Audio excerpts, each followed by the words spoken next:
And as if Tapas Paul's first set of comments were not offensive enough, now another tape has surfaced of his address to party workers in which he says he will try and get the death sentence for some alleged criminal, and if he can't get the death sentence, he will shoot them dead himself.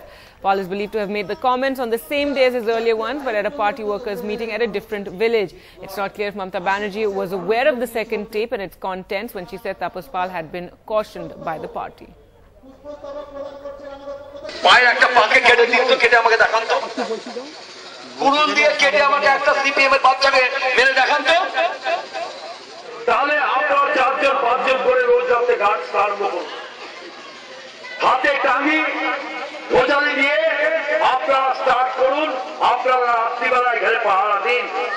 গ্রীষ্মবলে এখন আছি, গ্রীষ্মবলে থাকি, এসব আমার ছেলে কিন্তু পাঠাবো, এরাও কিন্তু খেলাবে ধরে, এরা উদম খেলাবে। কেউ যদি সাপোর্ট করেন, আমি বারবার বলে যাচ্ছি, সবাইকে বলছি, কোন যদি এখানে সিপিএম এর বাচ্চা থাকে, তার মানে শুয়োরের বাচ্চা যদি কেউ থাকে, সেইগুলোকে আমি বলে যাচ্ছি যে আমি কিন্তু ছেড়ে কথা বলবো না। আমি বারবার বলে গেলাম, আমি বারবার বলে যাচ্ছি, কেউ যদি সাপোর্ট করেন, আমি কিন্তু তাকে ছাড়বো না। এখানে আমি কুড়ুল দিয়ে মাথা কাটবো সবার সামনে, আমি কথা বলে গেলাম। তো কেলিয়ে দাওনি কেন? কেলিয়ে দাওনি কেন? খোঁজাই চালাতে পারো, যে ধরা পড়ে তাকে আমি ধরবই, আমি তাকে ধরবই,